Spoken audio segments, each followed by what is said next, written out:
The morning room of Pembroke Manor had always felt like a cage to Marin Vance, but never more so than today. She stood outside the closed doors, her hand frozen on the brass handle, listening to voices that would determine the rest of her life. "The debt is substantial," Lord Aldrich Pembroke was saying, his tone carrying that particular blend of oily charm and desperation that Marin had come to recognize over the past 2 years since he'd become her guardian. "But I believe we can reach an arrangement that satisfies both parties." "Your beliefs are of little interest to me." The second voice was unfamiliar, deep, clipped, belonging to someone who clearly had no patience for pleasantries. "You owe 40,000 sovereigns to the Ashenmore estate. Your brother borrowed against lands he did not own, using forged documents bearing the late Duke's seal. That is fraud. That is theft. The penalty for such crimes is hanging." Marin's blood ran cold. Her father. They were discussing her father's crimes. "My brother is dead," Lord Aldrich said quickly. "Surely the matter can be settled without involving the courts. I have a proposition that might interest His Grace." "Speak then, quickly." The Duke grows impatient with delays. There was a pause. Marin pressed closer to the door, her heart hammering against her ribs. "My niece," Lord Aldrich said. "Marin Vance. She is 23, educated, capable of managing a household. I understand the Duke's estate at Ashenmore has been without proper domestic oversight since his return from the Northern Campaign. I propose she serve His Grace as payment against the debt. Her service will continue until he deems the obligation fulfilled." The silence that followed was devastating. Marin's legs threatened to buckle beneath her. Her uncle was offering her as payment. Not as a wife, not even as a proper servant with wages and rights. As a possession. A thing to be used until a debt was satisfied. "The Duke does not require a housekeeper," the unfamiliar voice said flatly. "Not a housekeeper. A personal attendant. Someone to manage his domestic affairs, his correspondence, his calendar. I understand His Grace finds such tasks tedious. My niece is intelligent and discreet. She was educated at the finest ladies' academy in the capital before her family's misfortunes. She speaks 3 languages, manages accounts flawlessly, and most importantly," Lord Aldrich's voice dropped meaningfully, "she is entirely without other prospects. No family to make demands. No suitors to create complications. She would be completely at His Grace's disposal." Marin felt bile rise in her throat. Completely at his disposal. The words hung in the air like a sentence of execution. It was not entirely true, of course. Her mother still lived, but the fever that had struck 3 years ago had left her frail and dependent, residing now with a distant cousin in the countryside who could barely afford the burden. Another mouth Marin could not feed. Another life she could not protect. And if the Duke refuses this arrangement, then I suppose we proceed to the courts. Lord Aldrich's false bravado was audible even through the door. But I imagine His Grace would prefer a quiet resolution, the scandal of a fraud case, the attention it would bring to Ashenmore, the questions about why a war hero is pursuing an elderly debt with such vigor. Another pause. Longer this time. "You are bold, Lord Pembroke. Bold and foolish. The Duke does not fear scandal, and he certainly does not negotiate with men who attempt to leverage their dead brother's crimes. Then what does he want?" Lord Aldrich's desperation broke through. "Name the terms. Anything. He wants what is owed, 40,000 sovereigns, or the equivalent value extracted through other means." A chair scraped against the floor. "The girl. Describe her." "Marin is quite comely. Dark hair, unusual eyes, a shade between gray and violet. Slender, but not frail. She carries herself with dignity despite her circumstances, which I imagine His Grace would appreciate. She does not simper, or weep, or make scenes. She is practical. obedient when it suits her, though I confess she has a stubborn streak that proper discipline might correct. Proper discipline. The words were repeated without inflection. You paint an interesting picture, Lord Pembroke. A disgraced lady with no options, intelligent enough to be useful, isolated enough to be controlled. One might almost think you've been preparing her for exactly this purpose. Lord Aldrich did not deny it. Marin's hands clenched at her sides. 2 years. 2 years of subtle cruelties and calculated deprivations. Dismissing her maid, reducing her wardrobe to near rags, cutting off her correspondence with friends from school, refusing to give her a reference that might allow her to seek respectable employment. Her uncle had been systematically stripping away every avenue of escape, and she had not understood why. Until now. I will relay your proposal to His Grace, the stranger said. He arrives at noon to inspect the property records your brother falsified. If he finds your offer acceptable, arrangements will be made immediately. If not, you will be arrested within the hour and held until trial. Immediately? Lord Aldrich sounded startled. Surely the girl will need time to pack her belongings, to prepare herself for the journey north. She will bring nothing that connects her to this house. His Grace is thorough about severing ties. If she serves Ashenmore, she belongs to Ashenmore. Clean. Complete. No divided loyalties. Footsteps approached the door. Marin stumbled backward, nearly tripping over the hall carpet. She managed to compose herself just as the door swung open, revealing a tall man in the dark military uniform of the Northern Legion.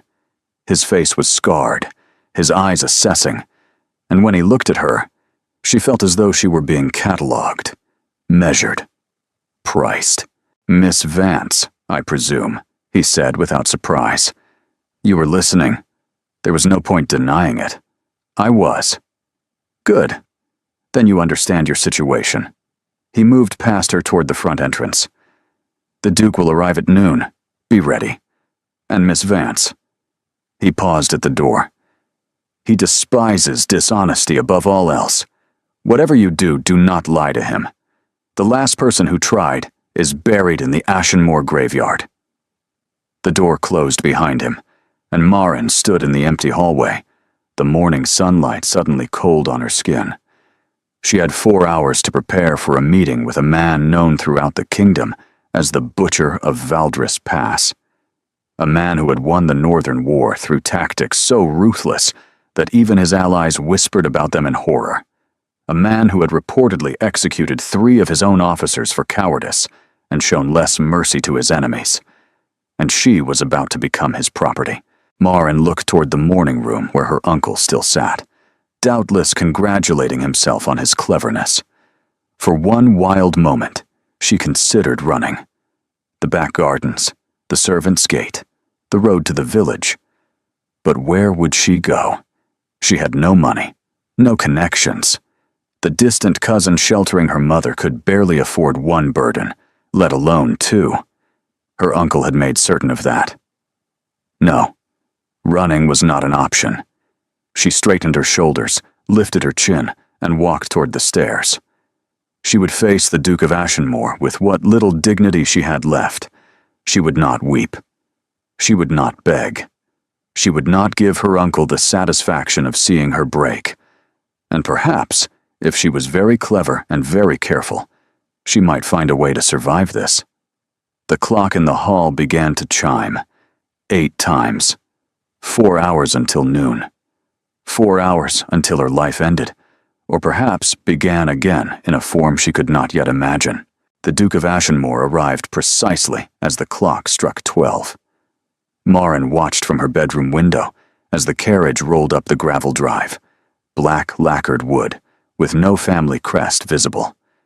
Behind it rode 6 mounted soldiers in the same dark uniforms as the man who had visited that morning. They moved with the disciplined precision of men who had seen battle and expected to see it again. The carriage door opened before a footman could reach it. He stepped out. Even from this distance, Marin could sense the controlled power in his movements. Tall, broad-shouldered, dressed in austere black that made no concession to current fashion. His dark hair was cropped short in the military style, and when he turned to survey the house, she caught a glimpse of his profile. Strong jaw, straight nose, a face that might have been carved from granite. Then he looked up, directly at her window, as though he had known exactly where she would be standing. Their eyes met. Marin felt something cold slide down her spine. Not fear, exactly. Something older, more primal. The instinct of prey recognizing a predator. She forced herself not to step back from the glass, not to flinch, not to look away. After a long moment, the Duke turned and strode toward the front entrance. His men followed. Marin released a breath she had not realized she was holding. 20 minutes later, a maid appeared at her door, looking terrified. "Miss Vance, you're wanted in the study, immediately!" The study was Lord Aldrich's domain, a room filled with her late father's books that her uncle had never bothered to read. When Marin entered, she found 3 men waiting. Her uncle, visibly perspiring despite the cool morning. The scarred officer from earlier, standing at attention by the window. And seated in her father's chair, behind her father's desk, the Duke of Ashenmore. He was even more imposing up close. His eyes were a strange shade of amber, almost gold in the light streaming through the windows. A thin scar bisected his left eyebrow and disappeared into his hairline. His hands, resting on the desk before him, bore the calluses of a man who had wielded weapons, not merely owned them. "Miss Vance?" His voice was deeper than she had expected, with a roughness that suggested shouted commands over battlefield chaos. "Approach." She walked forward until she stood before the desk, acutely aware that she was being examined like livestock at market. "Your uncle has explained the terms." It was not a question. "I overheard them this morning, Your Grace." A flicker of interest crossed those amber eyes. "Captain Garrick mentioned you were eavesdropping. A habit of yours?" "A necessity, Your Grace. My uncle rarely tells me anything directly. If I wish to know what plans are being made for my life, I must discover them myself." Lord Aldrich made a strangled sound of protest.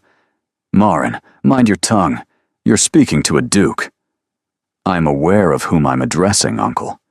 She kept her gaze fixed on the Duke. "I assumed His Grace would prefer honesty to simpering.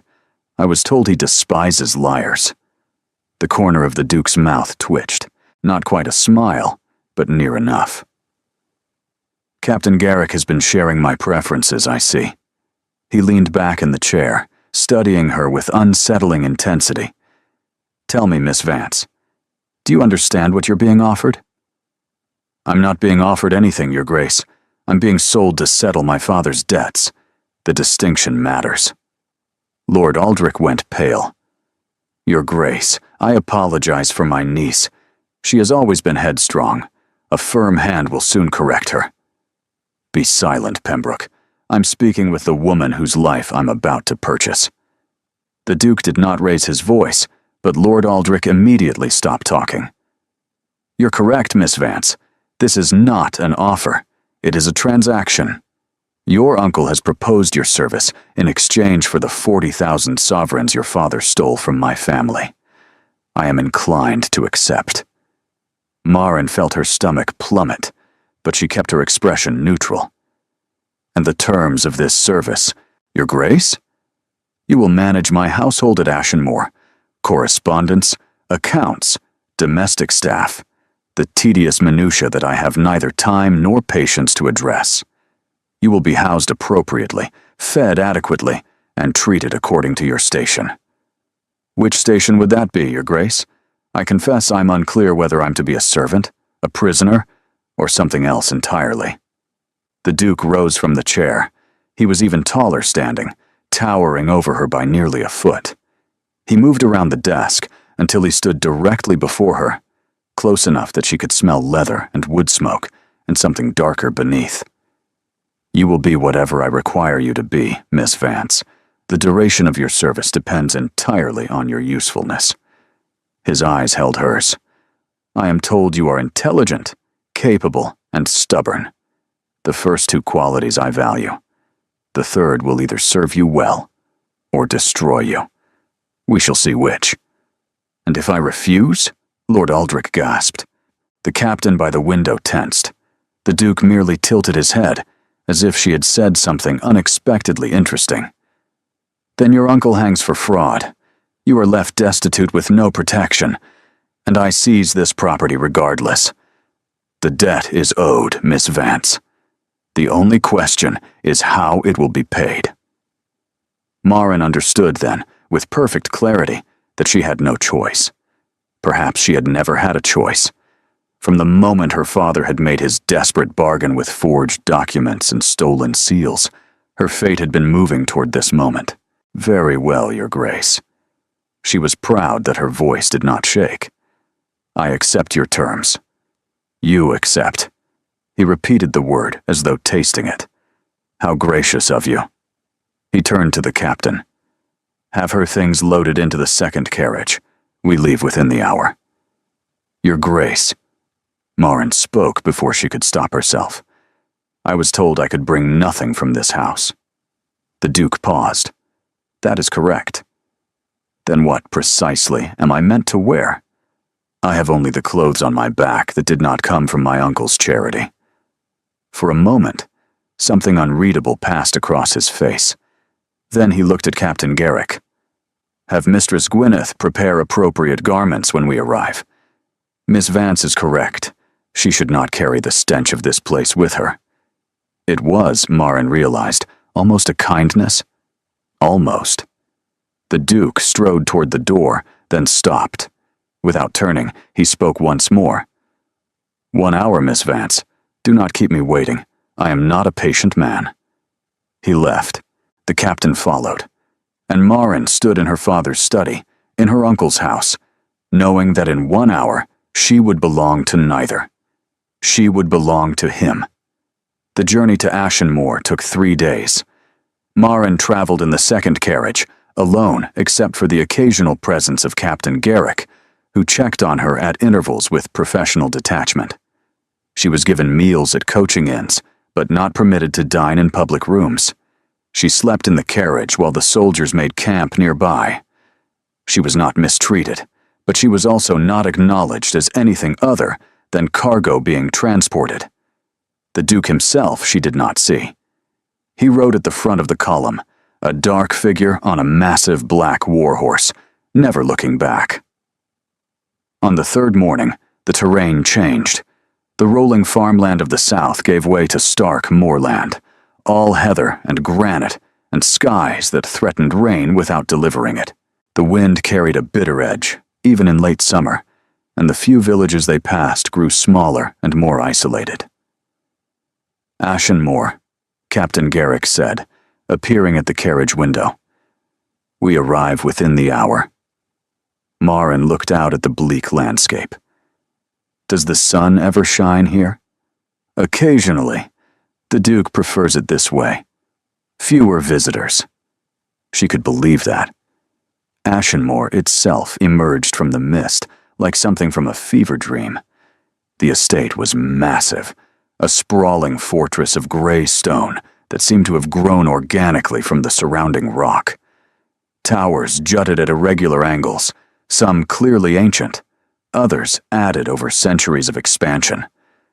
Ivy crawled up the eastern walls, and ravens circled the highest parapets, their cries echoing across the empty moor. It was beautiful in a savage, uncompromising way. It was also utterly terrifying.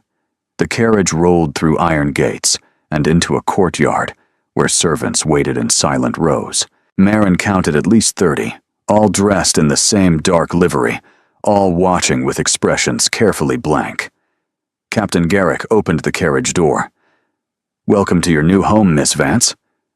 She stepped out onto the ancient cobblestones and felt immediately exposed. The servants studied her with varying degrees of curiosity and suspicion. The Duke was nowhere to be seen. A woman stepped forward from the assembled staff.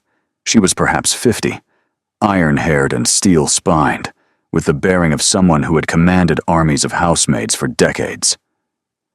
"Miss Vance, I am Mistress Gwyneth, housekeeper of Ashenmore." Her tone was civil, but not warm. "I will show you to your quarters and explain your duties. Follow me."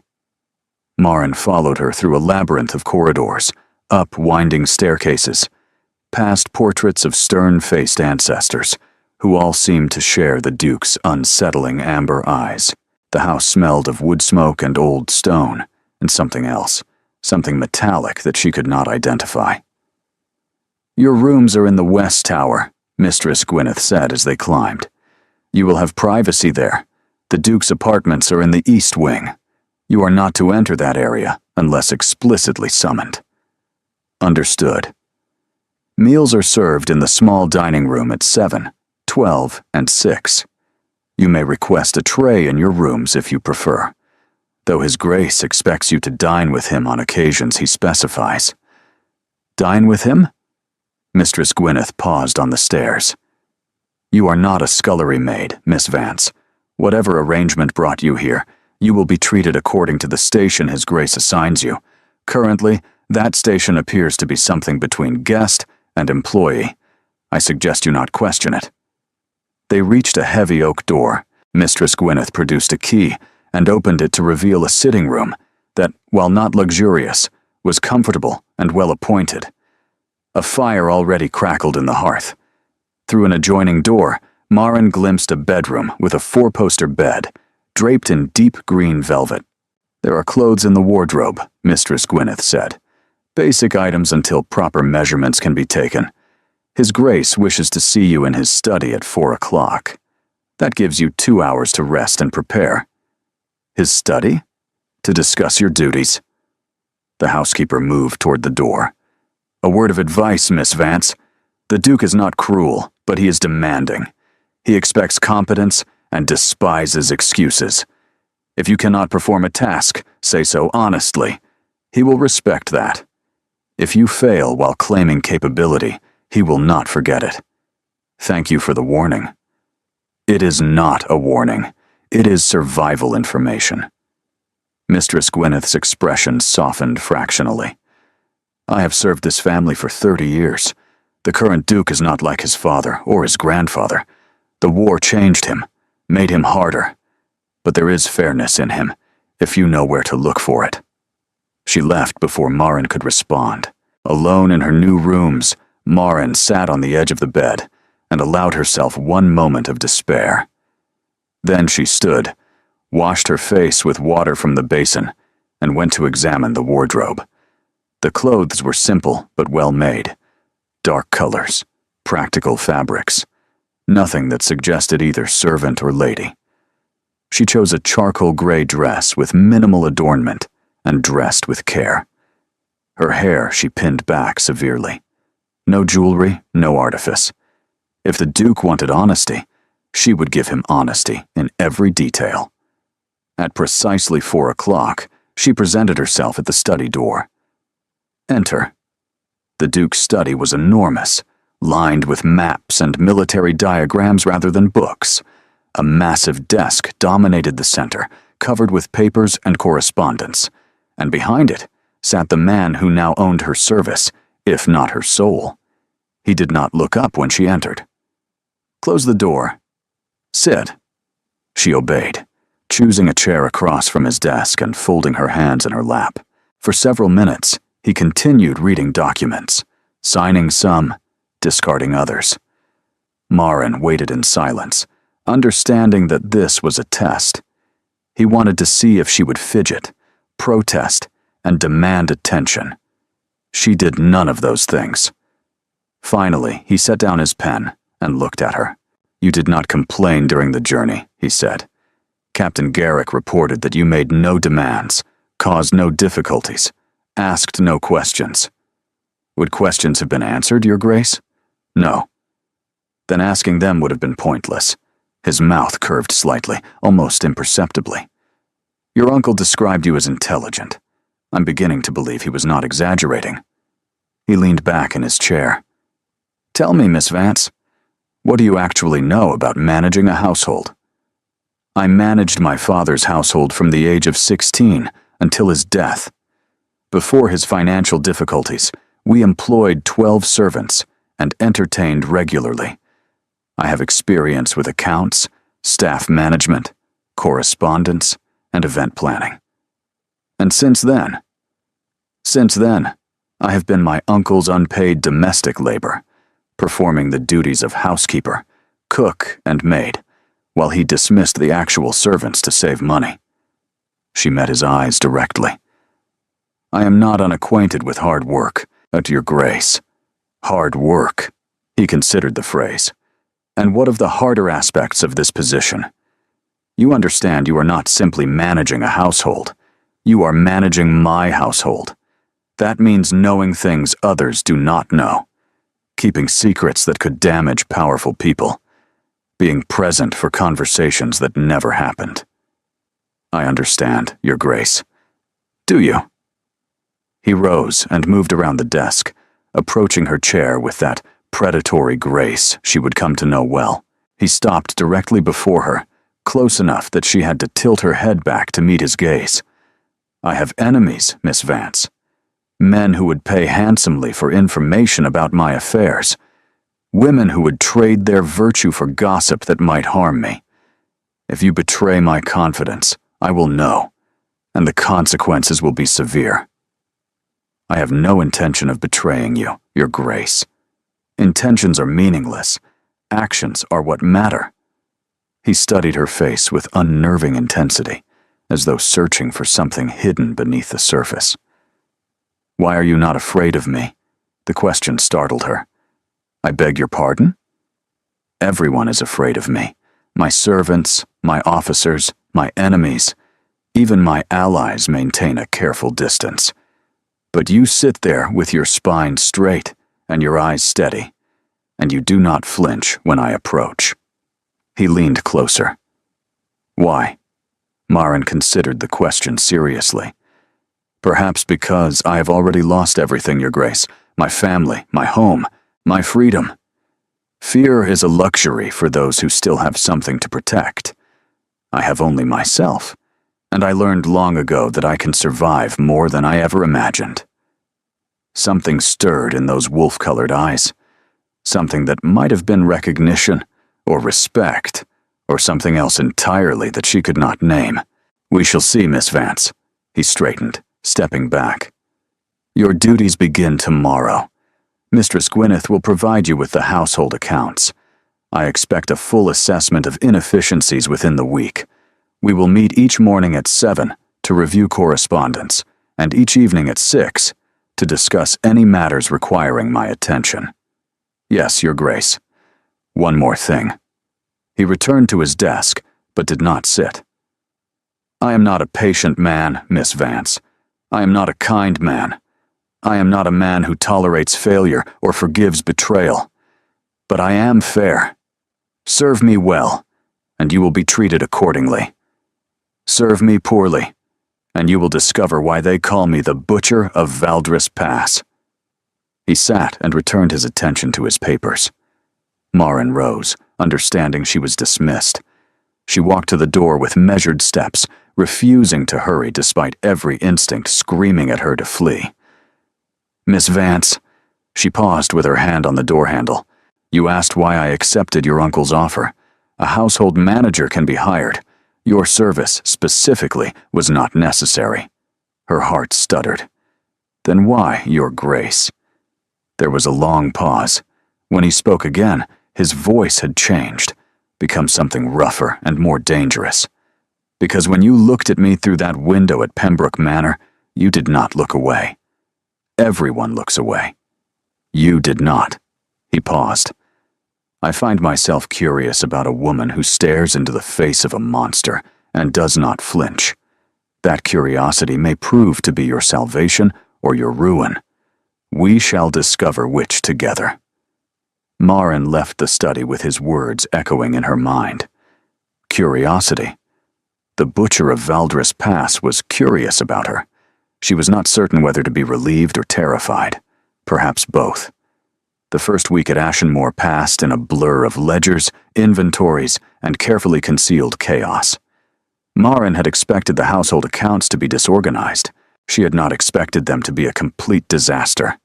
The previous steward, she learned, had fled 6 months ago after the Duke discovered him skimming funds. Since then, Mistress Gwyneth had managed as best she could, but the woman's talents lay in commanding servants, not balancing books. "These figures cannot possibly be correct," Marin said on her third morning, spreading papers across the small desk in her sitting room. "According to this ledger, Ashenmore has been purchasing enough candles to illuminate the entire northern kingdom." Mistress Gwyneth peered over her shoulder. "The chandler in Thornwick has been our supplier for decades, and has been overcharging you for at least 3 years, based on these invoices." Marin circled a column of numbers. "Either he believes the Duke too distracted to notice, or someone in this household has been taking a percentage." The housekeeper's expression hardened. "You're suggesting theft?" "I'm suggesting investigation. The Duke asked for inefficiencies. This qualifies." By the end of the week, Marin had identified 4 separate instances of supplier fraud, and 2 servants who had been quietly selling kitchen stores out the back entrance. She compiled her findings into a detailed report and presented it at her evening meeting with the Duke, fully expecting him to be furious. Instead, he read the document in silence, his expression unreadable. "You found all this in 7 days," he said finally. It was not a question. "The records were poorly maintained, Your Grace. The discrepancies were not difficult to spot once I organized the accounts properly. The previous steward was here for 3 years. He found nothing." "The previous steward was likely receiving a portion of the profits, Your Grace. His sudden departure suggests he realized the arrangement would not survive scrutiny." The Duke set down the report. For a long moment, he simply looked at her, those amber eyes weighing and measuring in that way she was beginning to recognize. "You have recommendations?" "Dismiss the 2 servants involved in the kitchen theft, terminate the arrangement with the chandler, and find an honest supplier. And," she hesitated, "hire an assistant for Mistress Gwyneth. The woman is competent, but she cannot manage both household operations and financial oversight. It is too much for one person. An assistant would require additional expense. An assistant would prevent future losses that far exceed the cost of wages, Your Grace." A ghost of amusement crossed his features, transforming his harsh face into something almost human. "Implement your recommendations, Miss Vance. You have my authority to make whatever changes you deem necessary." She stared at him.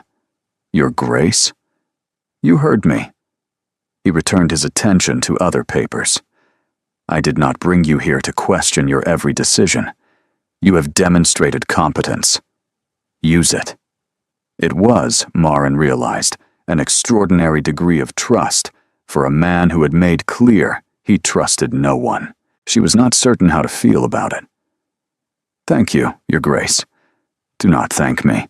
Deliver results." But his tone had lost some of its customary coldness. "That will be all for tonight, Miss Vance." She rose to leave, then paused. "Your Grace, might I ask a question?" He looked up, one eyebrow raised. "The servants, they watch me constantly. Not with hostility precisely, but with something I cannot identify. I would understand the scrutiny if I were a stranger, but it feels like something more, as though they are waiting for something." The Duke was silent for a long moment. When he spoke, his voice was quieter than she had ever heard it. "They are waiting to see if you survive." Survive. "I have had 3 household managers since returning from the war, Miss Vance. The first stole from me. The second fled after 1 month, claiming the house was haunted. The third..." He paused. "The third made the mistake of attempting to sell information about my affairs to Lord Castellan of Whitmore. She did not survive the discovery." Marin felt ice slide through her veins. "You killed her?" "I did not have to. Lord Castellan did, when she became a liability to his own schemes. The Duke's eyes held hers. Ashenmore is not a forgiving place, Miss Vance. The servants watch because they are curious whether you will prove yourself worthy of remaining or whether you will become another cautionary tale whispered in the kitchen. He returned to his papers. Maren left the study with her pulse racing. Survival. That was what this was. Not merely service, but survival. She would not become a cautionary tale. She refused. The first test came 3 weeks into her service, and it arrived without warning. Maren was reviewing supply orders in the small office she had claimed near the kitchens when Captain Garrick appeared in the doorway, his expression grim. Miss Vance, you're needed in the Great Hall. Immediately. She followed him through the winding corridors, her mind racing with possibilities. Had she made an error? Offended someone important? Discovered something she should not have? The Great Hall of Ashenmore was a cavernous space, clearly designed for hosting military councils rather than social gatherings. Massive iron chandeliers hung from the vaulted ceiling. Tapestries depicting ancient battles lined the walls. And standing in the center of the room, surrounded by a dozen armed men, was the Duke. Facing him was a delegation Maren did not recognize. 5 men in the colors of House Castellan, the very name that had been mentioned in connection with the murdered household manager. One of the visitors, a portly man with cold eyes, spotted Maren's entrance. And here she is, the mysterious new addition to Ashenmore's staff. Tell me, Your Grace, where did you find such a pretty little thing? The slave markets of the Eastern Reach? Lord Castellan, the Duke's voice could have frozen fire. You will address Miss Vance with respect, or you will not address anyone at all. Lord Castellan smiled, showing too many teeth. So protective. One might almost think she's more than a servant. He turned to Maren. Tell me, girl, what exactly are your duties here? Managing the household? Or managing the Duke's more personal needs? Maren felt the insult land, but she did not flinch. She had endured worse from her uncle's friends. I manage accounts and correspondence, my lord, she said evenly. Nothing more. How disappointing. Though I suppose the butcher of Valdris Pass has little need for soft comforts. Castellan turned back to the Duke. Now, about the matter we came to discuss. The northern trade route. My consortium requires access through Ashenmore lands. We're prepared to pay handsomely for the privilege. And I have already refused, 3 times. Perhaps the 4th time will prove more persuasive. Castellan gestured, and 2 of his men stepped forward carrying a heavy chest. They opened it to reveal gold coins, hundreds of them, gleaming in the torchlight. 50,000 sovereigns, more than enough to offset any concerns about increased traffic through your territory. The Duke did not look at the gold. His eyes remained fixed on Castellan. The northern trade route passes through Valdris Pass, he said quietly.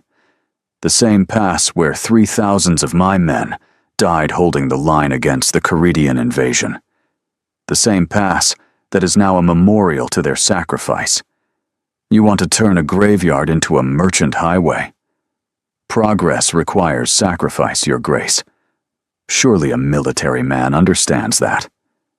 The tension in the hall was suffocating. Maren could see the Duke's men gripping their weapons, waiting for a signal. She could see Castellan's guards doing the same. One wrong word, and this room would become a battlefield. Miss Vance, she startled at the Duke's voice. Your Grace. You have reviewed the estate's financial records. Tell Lord Castellan what Ashenmore's annual income amounts to. She understood instantly what he was doing. He wanted Castellan to understand that his bribe was meaningless. Ashenmore generates approximately 200,000 sovereigns annually, my lord, she said clearly. From agricultural leases, mining rights, and military contracts with the crown. The estate has no debts and maintains reserves sufficient to operate independently for a decade. Castellan's smile faltered. Your 50,000 sovereigns, the Duke said softly, would not cover my quarterly expenses. You offer me nothing I need, in exchange for desecrating ground that holds the bones of better men than you will ever be. He stepped forward. Leave Ashenmore. Do not return. And if you ever speak to Miss Vance with such disrespect, again, I will remove your tongue personally. The words were delivered without heat, which made them infinitely more terrifying. Castellan's face flushed with humiliation and rage. For a moment, Marin thought he might actually draw his sword. Then survival instinct overcame pride. This is not over, Ashenmore. It is for today. Captain Garrick, escort our guests to the border of my lands. Ensure they do not linger. Marin watched as Castellan and his men were marched out of the hall. Only when the doors closed behind them did she allow herself to breathe. The Duke turned to her. You did well. I merely stated facts, Your Grace. You stated them without hesitation, under pressure, in front of an enemy who was attempting to humiliate you. That is not merely stating facts. That is tactical competence. He moved closer. Castellan will remember you now. He will consider you an asset worth targeting. You understand what that means? It means I have made an enemy. It means you have made my enemy your enemy. His golden eyes held hers. That makes you my responsibility, Miss Vance. As long as you serve Ashenmore, no harm will come to you. I give you my word. It was the first time he had offered her anything resembling protection, the first time he had acknowledged that she was more than a ledger entry, more than a debt being paid. Thank you, Your Grace. He nodded once, then turned away. We dine together tonight. I find I wish to discuss something with you. It was not a request. Marin spent the remainder of the afternoon wondering what, exactly, the Duke of Ashenmore wished to discuss, and why the prospect filled her with more anticipation than fear. Dinner that night was served in the Duke's private dining room, a smaller space than the Great Hall, but no less imposing. Heavy oak furniture, ancient weapons mounted on the walls, and candles that cast dancing shadows across surfaces that had witnessed centuries of meals, treaties, and conspiracies. Marin had dressed carefully, choosing the deep burgundy gown that Mistress Gwyneth had provided, the nicest item in her limited wardrobe. She told herself it was merely appropriate for a formal dinner. It had nothing to do with wanting to look well for him. The Duke was already seated when she arrived, and he rose as she entered, an unexpected courtesy that sent warmth flooding through her chest. Miss Vance, please, sit. They ate in relative silence at first, working through courses of roasted pheasant and winter vegetables, while the fire crackled in the hearth. Marin found herself stealing glances at him across the table, noting the way the candlelight played across his scarred features, softening them somehow. You handled yourself admirably today, he said finally, setting down his wineglass. Castellan is a dangerous man. He does not forgive slights, and he never forgets useful information. You said I had become a target. You have, which is why I need to ask you something, and I need you to answer honestly. Marin set down her own glass. Of course, Your Grace. Do you wish to leave? The question stunned her. I beg your pardon? Ashenmore, this arrangement. He gestured vaguely. I brought you here to pay a debt your father incurred. You had no choice in the matter. But I have watched you these past weeks, and I find that I am uncomfortable with the circumstances of your arrival. Uncomfortable? You are not a servant, Miss Vance. Not truly. You manage my household with more competence than anyone who has held the position before you.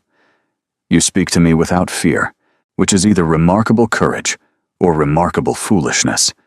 You have made yourself valuable. He paused. I do not wish to keep someone valuable against their will. Marin stared at him. Are you offering to release me from my obligation? I am offering you a choice. If you wish to leave, I will provide you with funds sufficient to establish yourself independently, A modest home somewhere, an income that will keep you comfortable. Your father's debt will be considered settled. You would owe me nothing. And if I choose to stay? Something shifted in his expression, something heated and hungry that made her breath catch.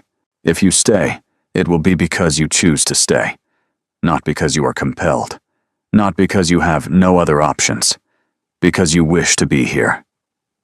He leaned forward. I find that I want that, Miss Vance. I want you to choose this. Choose Ashenmore. Choose to remain. His voice had dropped, become rougher, and Marin suddenly understood what she was hearing beneath the words. He was not simply offering her freedom. He was asking her to stay. Your Grace. She hesitated, uncertain how to navigate this dangerous territory. I am not certain what you are truly asking me. Neither am I. He rose from his chair and moved around the table until he stood beside her. I told you that first day that I was curious about you. A woman who does not flinch. A woman who stares into the face of a monster without looking away. He reached down and tilted her chin up, forcing her to meet his eyes. That curiosity has grown into something else. Something I do not entirely understand. His touch sent fire racing through her veins. She should pull away. She should maintain the proper distance between servant and master, between a disgraced lady and a duke. She did not move. I am not afraid of you, she said quietly. No, you are not. His thumb traced along her jawline, a feather-light touch that made her shiver. Why not? Everyone is afraid of me. Even the men who served beside me in battle maintain a careful distance. But you, perhaps because I see something in you that others do not. And what is that? A man who protects a graveyard because he remembers the names of every soldier buried there. A man who threatens violence against those who insult a servant, but offers that same servant freedom when he realizes she is uncomfortable. A man who asks rather than commands, when asking is harder. His hand stilled against her face. You see too much, Miss Vance. Marin, she heard herself say. If I am to choose whether to stay, you should at least call me by my name. Something flared in those amber eyes. Marin. Her name in his voice was a revelation. Low and rough and intimate in a way that made her pulse race. Your Grace. Kyle. He said it like a confession. If you are to be Marin, then I am Kyle, at least here, when we are alone. Kyle. The name suited him better than any title could. Strong and stark and uncompromising. Kyle, she repeated softly. He drew in a sharp breath. Then, with visible effort, he released her and stepped back. You do not need to decide tonight. Take time. Consider your options. His voice had regained some of its usual control, but she could see the effort it cost him. I will not ask again. Whatever you choose, I will accept. He walked to the door. Kyle. He paused, his back to her. I do not need time. She rose from her chair. I choose to stay. He turned slowly. You're certain? I have been certain since you threatened to remove Lord Castellan's tongue for insulting me. She smiled, surprising herself with the expression. A woman notices when a man defends her honor. It makes an impression. He stared at her for a long moment. Then, unexpectedly, he laughed. A real laugh, full and warm, and nothing like the cold man who had collected her from her uncle's house 3 weeks ago. You are going to be the death of me, Marin Vance. Or your salvation, your grace. We shall discover which together. She had thrown his own words back at him, and from the look in his eyes, he recognized them. Together then, he said quietly. He left her standing in the candlelit dining room with her heart pounding and her thoughts in chaos. She had chosen to stay. She had chosen him. And somewhere in the last 3 weeks, she had begun to fall in love with a man the world called the Butcher of Valdres Pass. The question now was whether he was falling too, or whether she was walking into a trap from which there would be no escape. The weeks that followed Marin's decision to stay at Ashenmore brought changes she had not anticipated. Kyle began materializing at unexpected moments. He would appear in the library while she reviewed accounts, claiming he needed a particular volume. He would join her for morning walks through the gardens, insisting the fresh air aided his thinking. He would linger after their evening meetings, asking questions about her past, her interests, her opinions on matters that had nothing to do with household management. "You're hovering," Captain Garrick observed one afternoon, watching the Duke trail Marin through the portrait gallery, at a distance he clearly believed was subtle. "I am not hovering. I am ensuring the household manager is performing her duties adequately." "You're hovering. I've served you for 12 years, Your Grace. I know what hovering looks like." Cale's expression could have curdled milk. "Don't you have soldiers to drill?" Garrick departed with a knowing smile that made the Duke's jaw clench. Marin pretended not to notice these exchanges, but she noticed everything.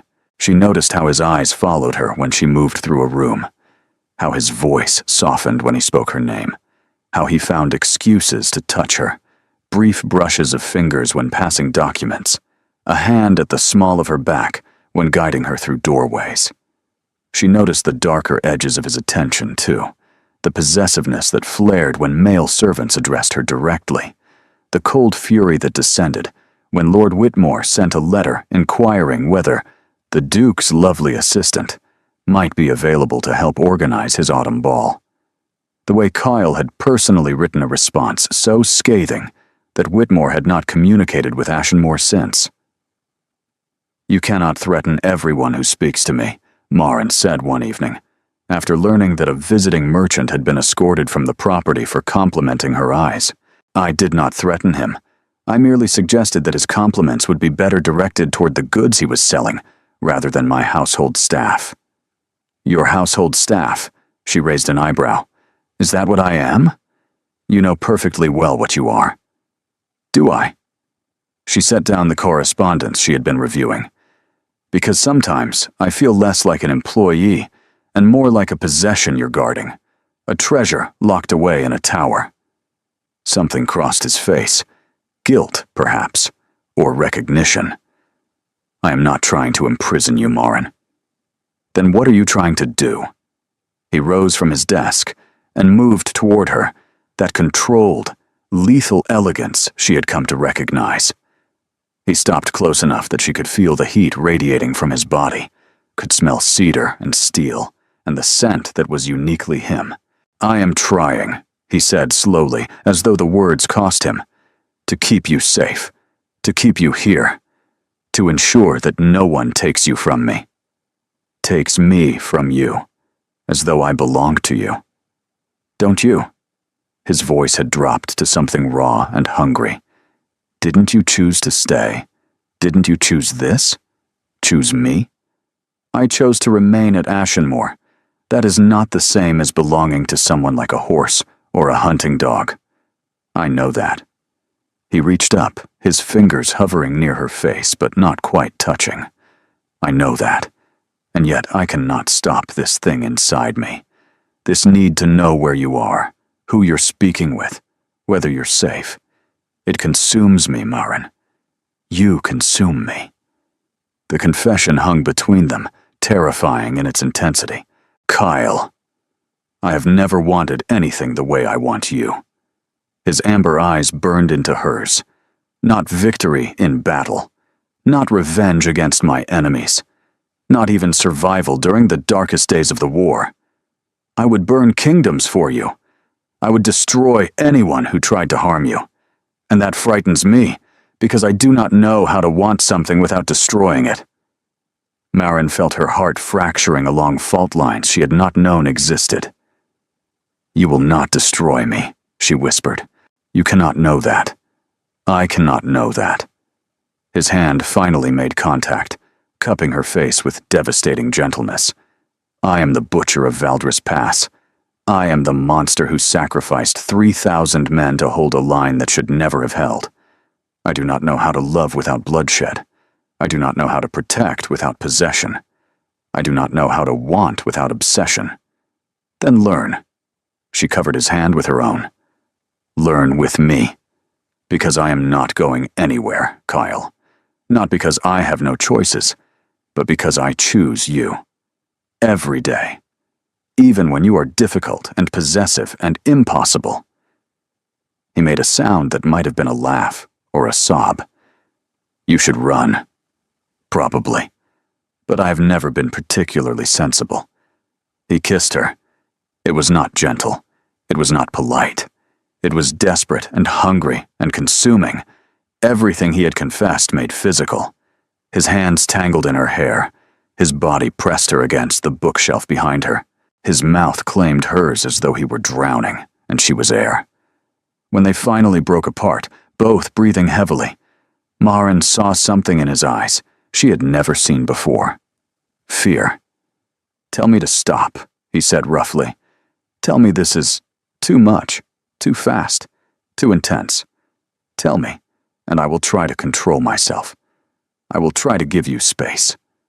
And if I don't want space, his grip on her tightened, then I will never let you go. Do you understand? If you give yourself to me, Maren Vance, you will be mine, completely, irrevocably. There will be no escape. It should have terrified her. Instead, it felt like coming home. Then I am yours, she said simply. Completely, irrevocably, and you are mine. The sound he made was pure possession. The kiss that followed promised everything and demanded more. And Maren surrendered to the man the world called a monster, knowing that somewhere in the darkness of his obsession, she had found the light of genuine love. The dawn brought clarity she had not expected.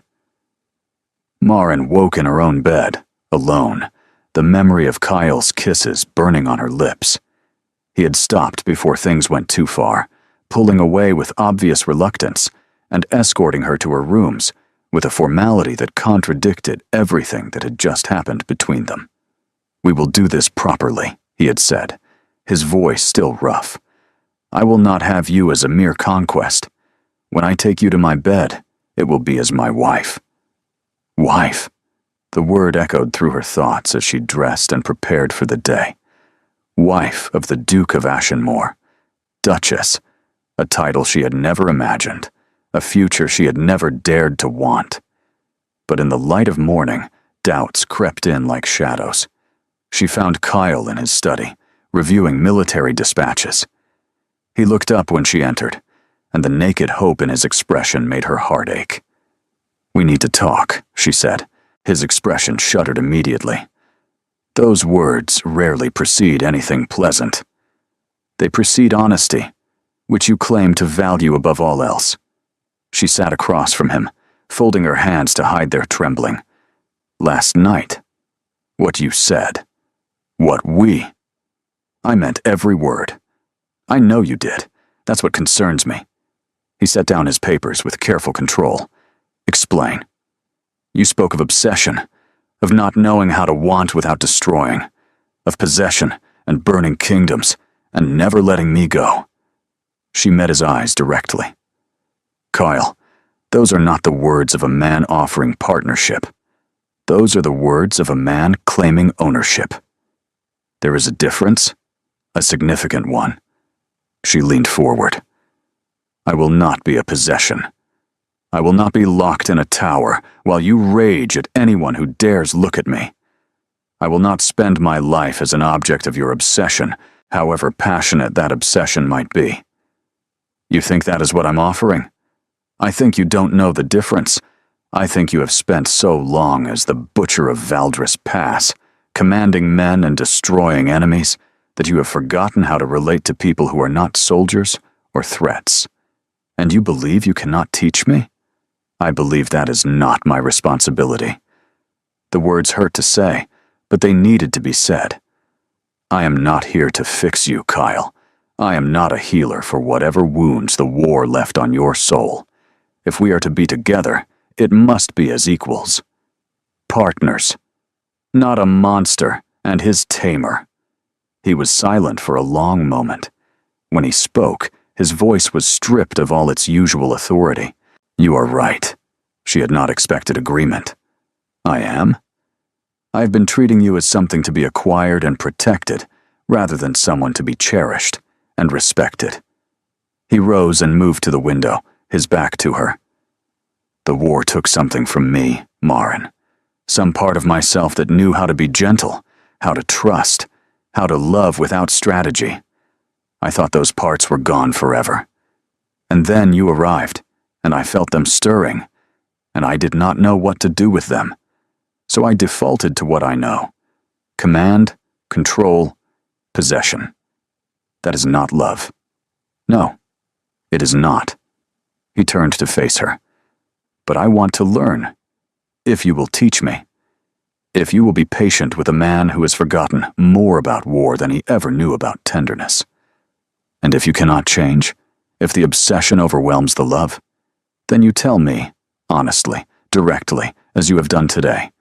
And I will hear you, even when it hurts, even when I want nothing more than to sweep you into my arms and ignore every objection." His expression softened. "You are not a possession, Maren. You are a miracle, and I would rather lose you to honesty than keep you through control." She felt tears prick her eyes. "That is the first thing you've said that sounds like a man I could actually marry. Then teach me to say more such things." He crossed to her, kneeling before her chair, so their eyes were level. "I am asking, not commanding. Will you give me the chance to become the man you deserve? I don't know if I can, because you don't trust me or because you don't trust yourself." The question cut to the heart of her fear. "Both," she admitted. "I have been powerless for so long, first under my father's failing fortunes, then under my uncle's cruelty. I swore I would never again be at someone's mercy. And you, Kyle, you are the most dangerous man I have ever known.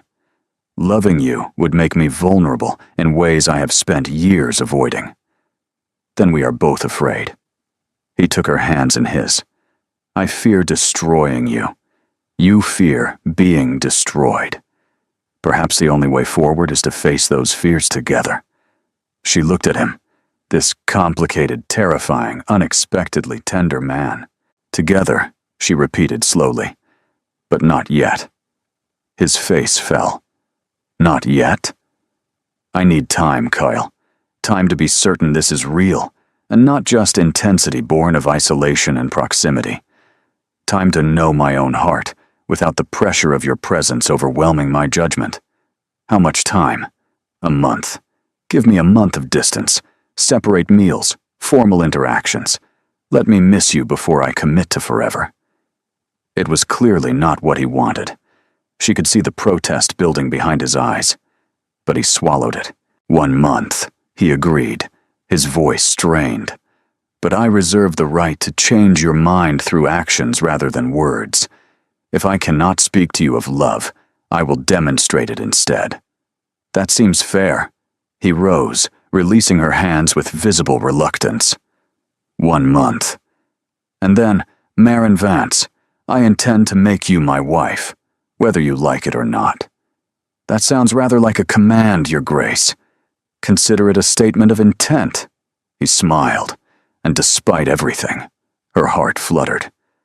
"I have never lost a battle I was determined to win. I do not intend to start now." He left her sitting in the study, her emotions in chaos, and her resolve already wavering. 1 month. She had asked for 1 month. She was not certain she would survive even 1 week.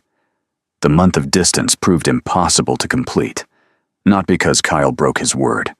True to his promise, he kept their interactions formal and limited. Meals were taken separately. Meetings focused strictly on household matters. He did not touch her, did not use her given name, and did not look at her with that burning intensity that made her forget every sensible objection.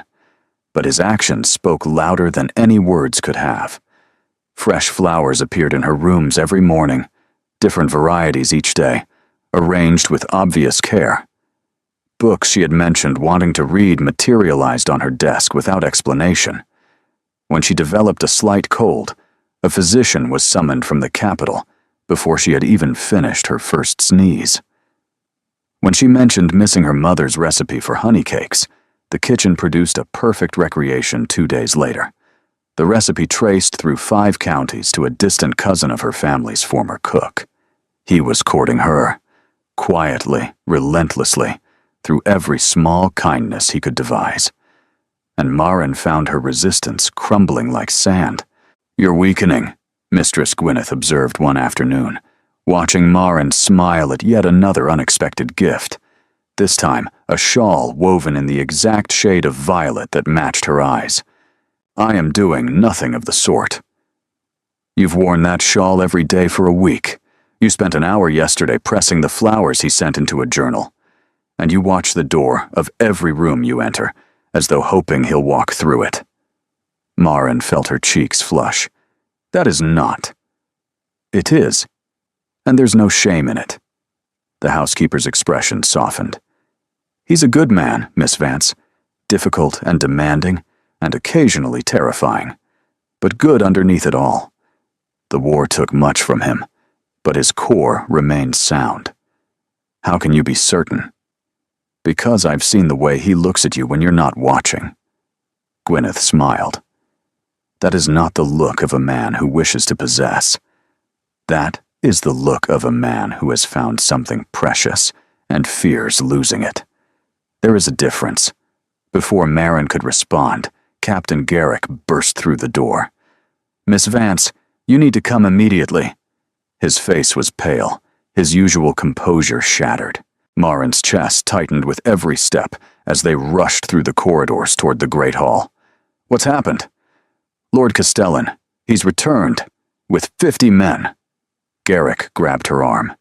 "And he's demanding you be turned over to him." "Turned over? On what grounds?" "He claims he has evidence that your father's fraud extended to his estate as well. Says you're complicit in crimes against House Castellan and must face trial in his territory." "That's absurd. I was a child when my father made those forgeries. Castellan doesn't care about truth. He cares about revenge." Garrick's grip tightened.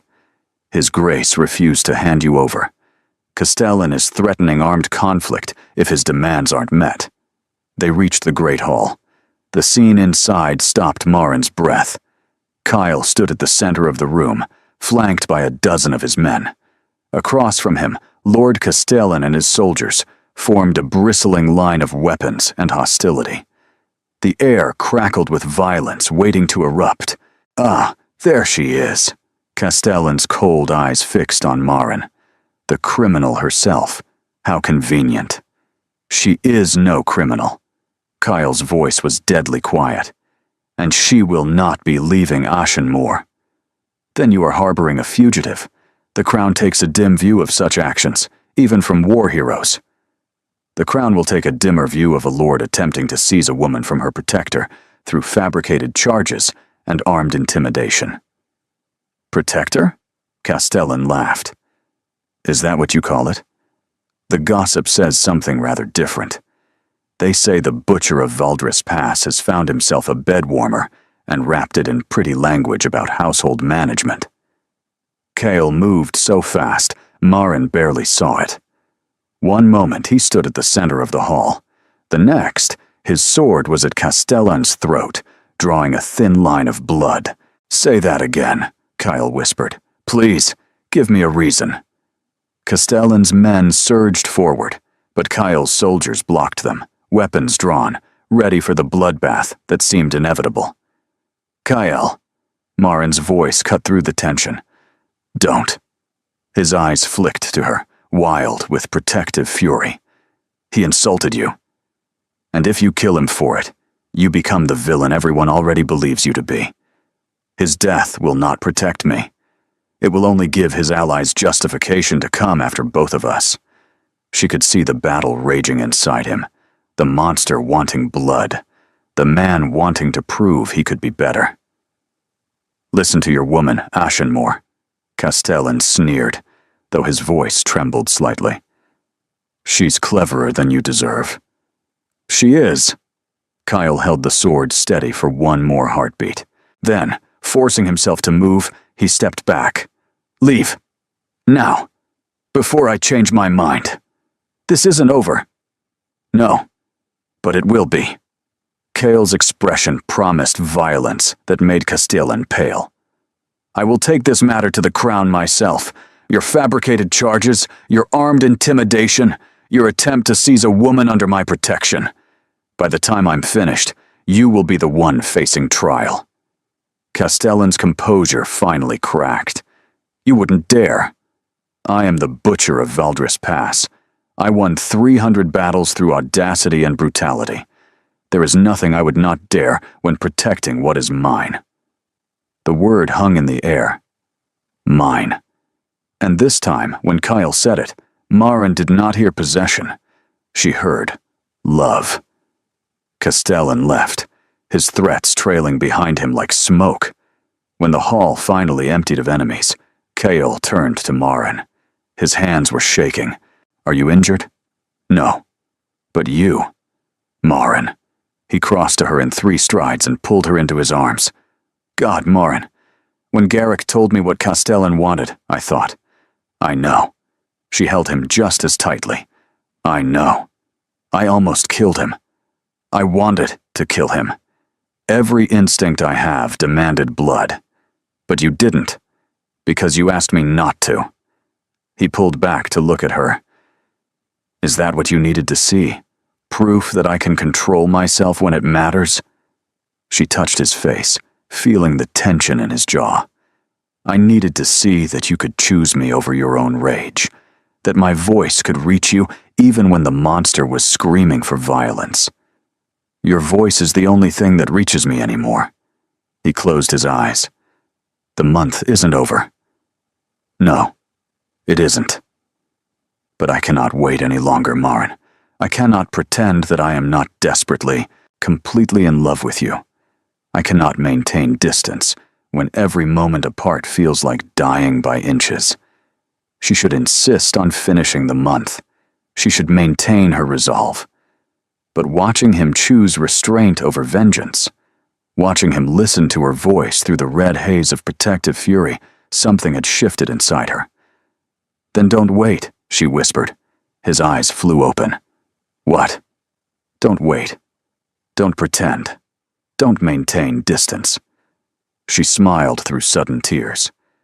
Ask me again, Kyle. Ask me to marry you. And this time, I'll say yes.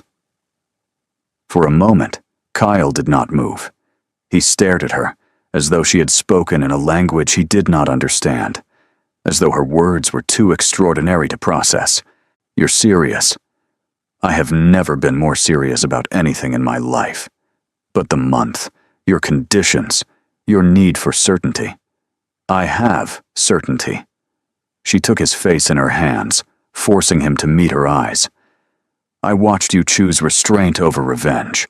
I watched you listen when every instinct demanded blood. I watched the man emerge from the monster, and I realized that I have been waiting for proof. That doesn't exist. Proof that doesn't exist? Proof that you will never frighten me.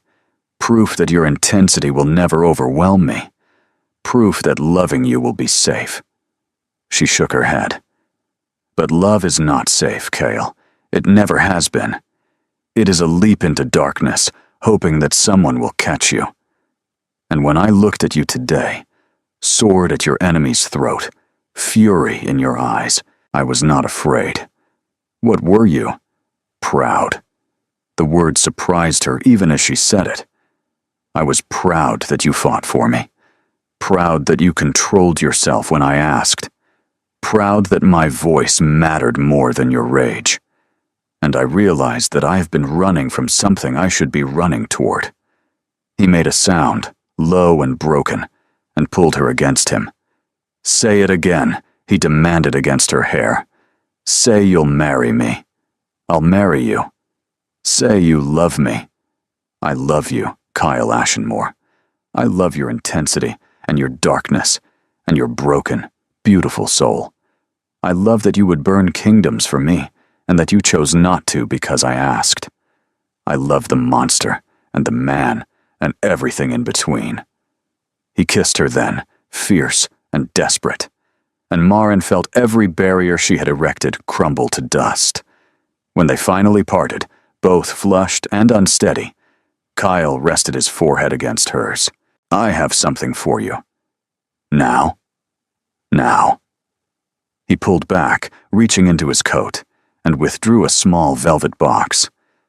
"I have been carrying this for 2 weeks, since the day I knew I would never want anyone else." He opened the box. Inside lay a ring unlike anything Maren had ever seen, a deep violet stone, the exact shade of her eyes, surrounded by small diamonds set in silver filigree. It was beautiful and strange and perfect. "This belonged to my grandmother," Cale said quietly. "She was not a duchess by birth. She was a soldier's daughter, a woman who married my grandfather, when everyone told her she was mad to wed a man with more scars than sense. They were together for 47 years. She said the secret was simple. Love the man, not the title. See the person, not the position. And never, ever let him brood alone when he can be brooding with company." Maren laughed through her tears. "She sounds wonderful. She would have adored you." He took her hand. "Marry me, Maren. Be my wife, my partner, my reason to be better than I was. Help me build something worthy of the sacrifices that brought us both here. Be my duchess, my love, my home." "Yes." He slid the ring onto her finger. It fit perfectly. "I need you to understand something," he said, his voice rough. "What I feel for you, it will never diminish. It will never become comfortable or quiet or tame. I will love you with the same intensity in 50 years that I love you with now. I will never stop wanting to protect you, to cherish you, to burn worlds for you if necessary." That sounds exhausting. Undoubtedly. But also, I hope, extraordinary. She looked at the ring on her finger, at this impossible man who had somehow become the center of her world. "One condition," she said. His expression flickered with concern. "Name it." "The burning worlds. You check with me first." She smiled. "We're partners now. We make decisions together, even the dramatic world-burning ones." The laugh that escaped him was full and warm and surprised. "You are negotiating terms of our marriage while I am still on one knee? The best time to negotiate is when the other party is emotionally compromised." She grinned. "I learned that from watching you deal with Lord Castellan." "Thank God." He pulled her down into his arms. "I'm going to spend the rest of my life being outwitted by you, aren't I?" "Very probably." "Good." He kissed her again. "I would not have it any other way." They stayed wrapped around each other in the great hall as the afternoon light faded, neither willing to be the first to let go. Outside, Captain Garrick quietly redirected all staff away from the hall and began making arrangements for a ducal wedding. It was, he would later tell Mistress Gwyneth, the least surprising development of his entire military career. The wedding took place 3 weeks later in the ancient chapel of Ashenmore. It was not a grand affair by aristocratic standards. No hundreds of guests, no elaborate decorations, no week-long celebrations. Instead, there were 50 witnesses, flowers from the moor arranged by Mistress Gwyneth, and a bride whose hands trembled as she spoke her vows. Maren wore a gown of ivory silk, simple and elegant, with her mother's lace veil that had been sent from the countryside where the older woman now resided. Her mother had wept upon learning of the engagement, tears of joy that her daughter had found not merely security but love. She was too frail to make the journey north, but her blessing had arrived in a letter Maren carried close to her heart. She walked down the aisle alone, belonging to no one but herself. Until she reached Kyle. He stood at the altar in his military dress uniform, medals gleaming, the scars on his face visible in the candlelight. He looked fierce and formal and absolutely terrified. "You came," he breathed as she took her place beside him. "Did you think I wouldn't? I've been standing here for an hour, convinced you would come to your senses and flee. And miss the chance to become a duchess? Never." The laugh that escaped him drew scandalized looks from the elderly vicar. They spoke their vows with steady voices, though Maren saw the way Kyle's hand shook when he placed the ring on her finger, the way his eyes glistened when she promised to love him until death parted them. "I now pronounce you husband and wife," the vicar intoned. "You may kiss your bride." Kyle kissed her with reverent gentleness, as though she were something precious and fragile, and Maren kissed him back with all the passion she had been holding in reserve. The chapel erupted in applause. That evening, after the modest feast had ended and the guests had departed, Kyle led Maren to the ducal chambers. "You're nervous," she observed, as he closed the door behind them. "Terrified," he admitted. "I have commanded armies, stormed fortifications, survived battles that should have killed me. But this, you. I'm just a woman, Kyle. You are not just anything." He crossed to her, cradling her face in his hands. "You are the most important person in my world, and I am terrified of disappointing you." "Then don't." She smiled up at him. "Love me. That's all I want. Love me, and let me love you back." He made a sound, low and reverent, and kissed her. What followed was everything she had hoped for, tender and passionate, clumsy and perfect. He touched her like she was sacred. She touched him like he was finally hers. And when they lay tangled together afterward, hearts still racing, Kyle spoke into the darkness. "I have one more thing to give you." "More? I already have a ring, a title, and a husband who is frankly exhausting." He laughed softly. "This is different." He reached to the bedside table and produced a folded document. "Read it." She sat up, wrapping the sheet around herself, and moved closer to the candle. It was a legal declaration. She read it twice before the meaning sank in. "This says my father's debt is forgiven." It does. But that debt is why I'm here. Why I came to Ashenmore in the first place. Precisely. He sat up beside her. "I do not want you to ever wonder, Maren. Not for a single moment. Not for the rest of our lives together. You are not here because of a debt. You are here because I love you and you love me. The debt is irrelevant. It has been since the moment you chose to stay." She stared at the document, at the official seals and signatures that erased the obligation that had brought her to this place. "You're freeing me. I am ensuring you are already free." He took her hand. "You could walk away tomorrow. The debt would remain forgiven. Your family would retain every benefit they've received. You would owe me nothing. But I would stay. Yes," his smile was soft. "Because you want to. Because you choose to. Because you love me. Not because of contracts or obligations or desperate circumstances. Just love." She set down the document and kissed him with everything she had. "I choose you," she whispered against his lips. "Today, tomorrow, forever. I choose you." 5 years later, the nursery at Ashenmore was the warmest room in the entire fortress. Maren stood in the doorway, watching her husband attempt to read a bedtime story to their twin sons, while their daughter, barely 2 years old, sat on his lap, pulling at his hair.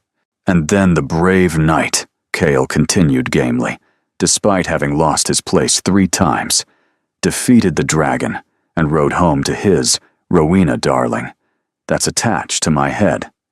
"Want hair?" Rowena declared, yanking harder.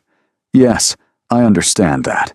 The knight rode home to his, Edmund. Stop hitting your brother." He looked at me. "That's not a crime. The knight rode home to his castle, where the beautiful princess was waiting." "Was she as beautiful as Mama?" Callum, the elder twin by 4 minutes, asked. Cale looked up and caught Marin's eye across the room. No one is as beautiful as your mother. Marin felt the familiar warmth bloom in her chest. 5 years, and he still looked at her like she was a miracle. All right, my loves. She crossed to the enormous bed, where all 4 of them had somehow piled together. Time to sleep. Papa has early meetings tomorrow. About the bad lord? Edmund asked with childish eagerness. Among other things. Lord Castellan's trial had concluded 2 months ago. The evidence Kyle had assembled, combined with testimony from a dozen other families Castellan had attempted to extort, had resulted in a conviction so thorough that even Castellan's allies had abandoned him. He had been stripped of his lands, his title, and his freedom. He would spend the rest of his life in a prison cell, contemplating the consequences of threatening a woman the Duke of Ashenmore loved. Justice, Marin had decided, was extraordinarily satisfying. She helped Kyle extract himself from the tangle of children and kissed each small forehead before they dimmed the candles and retreated to the corridor. You're thinking about something, Kyle observed as they walked toward their own chambers. I'm thinking about how different my life is from anything I imagined. Better or worse? Infinitely better. She took his hand. When I came here, I expected to survive. I expected to endure until my obligation was complete, and then disappear into obscurity. I never expected any of this. Any of what? She stopped walking and turned to face him. Love. Family. Purpose. Joy. She touched his face. You. He caught her hand and pressed a kiss to her palm. If you had told me 5 years ago that I would be married to a woman who terrifies me, happily reading bedtime stories to 3 demanding children, I would have had you committed. I terrify you. Constantly. In the best possible way. He pulled her closer. You make me want to be better. You see the man beneath the monster and refuse to let the monster win. You gave me a family when I had resigned myself to dying alone. You terrify me, Marin Ashenmore, and I would not have it any other way. She smiled up at him, this complicated, intense, unexpectedly tender man who had somehow become everything. I love you. I love you more. That sounds like a challenge. It is. One I intend to win every day for the rest of our lives. He kissed her, there in the corridor of their ancient home, with their children sleeping nearby, and their future stretching out before them, full of promise and possibility. Marin Vance had arrived at Ashenmore as a possession to be claimed. She had become a duchess, a wife, a mother, a partner. But most importantly, she had become herself, fully and completely. Loved for exactly who she was, by a man who had learned that obsession could become devotion, that possession could become partnership, that monsters could become men when the right woman taught them how. The butcher of Valdris Pass had finally found peace, and Marin had finally found home. Thank you for staying with us through this tale of darkness and redemption, of obsession transformed into love. If this story made your heart race and your eyes water, please show your support by liking, commenting, subscribing, and sharing it with fellow lovers of passionate romance. Your support keeps our storytelling alive. Stay tuned. Another emotional journey awaits you at the end of this video. Click, listen, and let your heart be swept away once more. Thank you for being here.